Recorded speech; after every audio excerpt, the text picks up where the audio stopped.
Bonjour à tous. Plus que 2 jours avant que la solution de la chouette d'or soit connue de tous.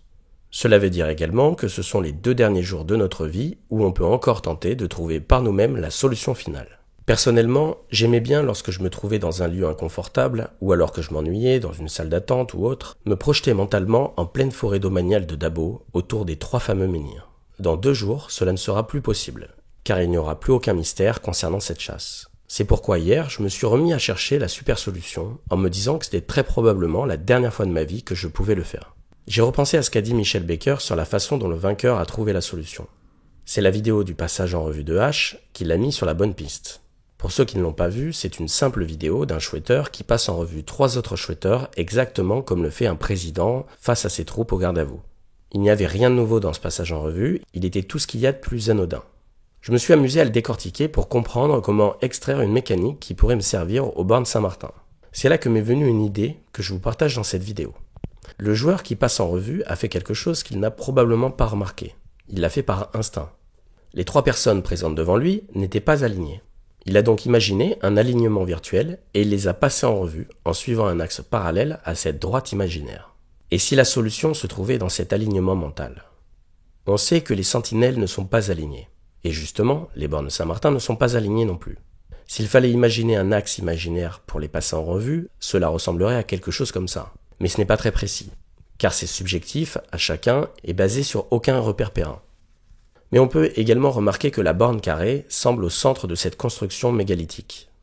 Avec ses 4 faces carrées, elle semble regarder chacune des 2 autres pierres triangulaires. S'il y avait 4 pierres triangulaires, ce serait encore plus flagrant. Ça me rappelle la 580 où Bourges est entouré de 9 villes.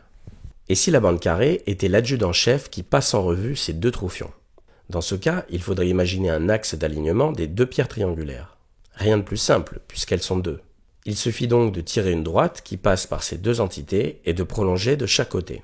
On partirait donc de la borne carrée et on marcherait parallèlement à cette droite imaginaire. Il faudrait également une boussole pour mesurer l'orientation exacte de l'alignement des 2 pierres triangulaires.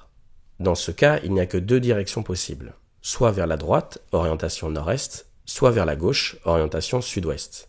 Le réflexe intervient ici, on sait que la bonne direction dans le jeu a toujours été vers le nord-est. Pour la distance, il y a 4 possibilités. Soit on prend en compte uniquement les chiffres du visuel, 7, 1, 7, 2, 1, 0, 7, 5, qui ne prend en compte que 2 dates, soit on prend en compte les 3 dates situées sur les bornes, soit on prend en compte tous les chiffres des bornes Saint-Martin. En multipliant par la mesure du jeu de 33 cm, on obtient 4 distances. J'aurais tendance à privilégier la mesure qui prend en compte tous les chiffres, soit 18,48 m, même si ça me semble une distance un peu longue. En deuxième choix, je penche pour les 9,90 m qui ne prennent en compte que les chiffres du visuel. Connaissant un peu le terrain autour des bornes, il me semble qu'au nord-est, le terrain commence à devenir pentu. C'est ce qui me gêne un peu avec cette solution.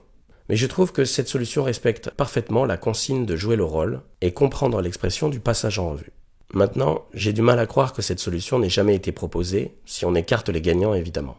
Réponse dans 2 jours. Quoi qu'il en soit, ça restera toujours un plaisir de me projeter mentalement autour de ces 3 bornes à Dabo, qui sont, j'en suis sûr, les alentours immédiats de la cache.